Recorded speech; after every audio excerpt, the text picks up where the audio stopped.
Her bir adam balagаттан өлгөнгө чейин өзүнүн китебинин автору. Өзү жаздырып аткан китептин автору. Siz кандай жакшы сөз сүйлөйсүз, баары жазылат. Кандай жаман сөз сүйлөйсүз, бардыгы жазылат. Кандай жакшы амал кыласыз, баары жазылат. Кандай жаман амал кыласыз, баары жазылат. Кур'анда Алла Таала мындай деп эскертүү берди.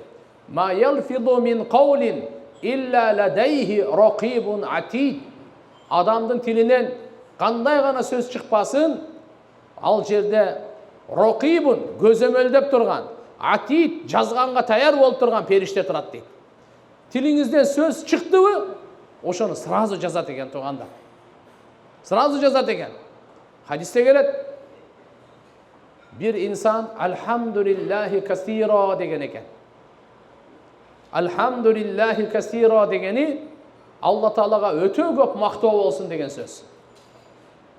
Ошентип айтса, периштелер эмне деп жазайын деп, канча сооп жазайын деп билбей калат. Жараткан Алла Таалага кайрылат, Алла Таала айтат: "Пендеме рахмати касира, менин райымым да өтө көп" деп жазып койгула дейт. Карачы. Elhamdülillahi kasira desеңиz, siz үчүн Алланын тарабынан рахмати касира, менин райымым да ошол пендеге өтө көп деген жазылып калат экен.